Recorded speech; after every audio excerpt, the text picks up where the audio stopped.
The equilibrium experiment has two purposes.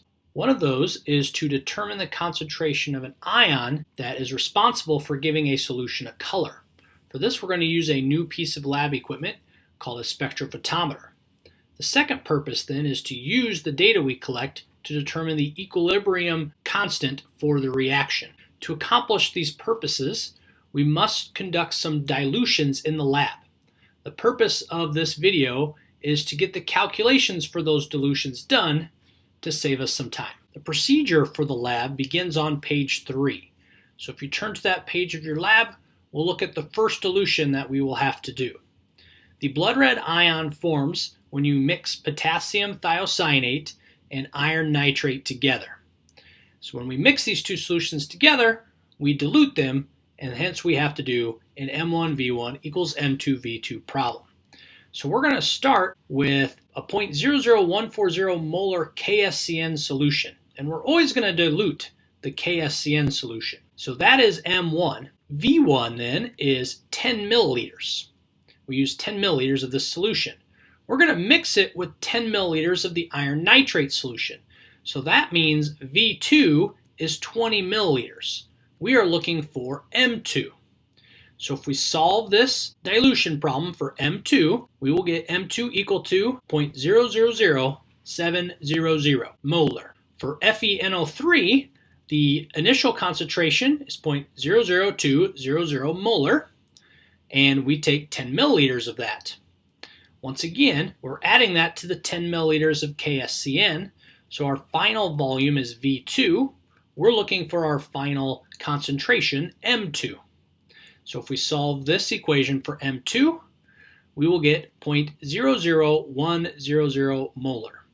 Now the iron nitrate concentration will always be 0.00100 because we will always use 10 milliliters of the original solution and mix it with 10 milliliters of a solution of KSCN that we will dilute. The next series of dilution calculations happens on the next page, so please turn to page 4. We're going to prepare another test tube of the blood red ion that we will use in the lab, but this time we have to dilute the KSCN before we mix it with the iron nitrate. So we have an initial M1V1 problem that we have to do for the dilution of the potassium thiocyanate. So we want to make 25 milliliters of a diluted solution, so that is V2. And we want the new concentration to be 0.00100 molar, so that's M2. And we know the initial concentration of our KSCN from the bottle in the middle of the room is 0.00140 molar. So we need to find V1. So we have 3 of the 4 variables. We're going to go ahead and plug them in, and we're going to solve for V1. How much of this initial concentrated solution do we need? If we do the calculation here, we get V1 is 17.857 milliliters. However, we can only have 3 sig figs, so we have 17.9 milliliters. So that means if I'm going to make 25 milliliters of the solution, final volume, V2 has to be 25. I'm going to take 17.9 milliliters of the concentrated KSCN, and I'm going to dilute it to 25 milliliters, which means you have to add 7.1 milliliters of the H2O. Now we're going to use that solution, just like we did before, to make 20 milliliters of a solution that will have that blood red ion. So we're going to start with 10 milliliters of that solution we just made, which is 0.00100 molar. We're going to once again mix that with 10 milliliters of the iron nitrate solution. So our final volume will be 20 milliliters. We're trying to solve for M2 again. If we do the calculation, we get M2 for our potassium thiocyanate solution to be 0.000500. Now we do not need to do the calculation for the iron ions because it's the same as before. We're taking 10 milliliters of the iron nitrate solution and adding it to 10 milliliters of this potassium thiocyanate solution. So it's the same calculation as before. We'll have 0.00100 molar of iron 3 plus ions. The next calculation we'll do is on page 5. It'll follow the very similar format as we did here. The procedure on page 5 talks about how to set up test tube number 3. Once again, we're going to dilute the potassium thiocyanate solution to make a new starting solution. And we're going to make 25 milliliters of the solution again. That's our ending volume.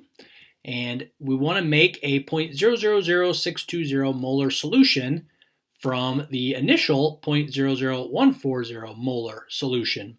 So we have M1, M2, and V2. We got to solve for V1.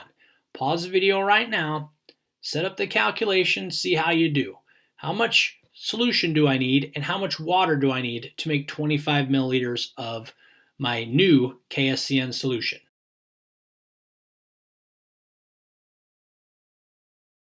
So you should have calculated that you need 11.1 milliliters of the concentrated potassium thiocyanate solution, which means you need 13.9 milliliters of water to get it up to 25 milliliters of total volume. So let's set up the dilution calculation again. We're going to take 10 milliliters of the solution we just made and dilute it to 20 milliliters by adding FeNO3 solution again. So M1 is 0.000620 molar.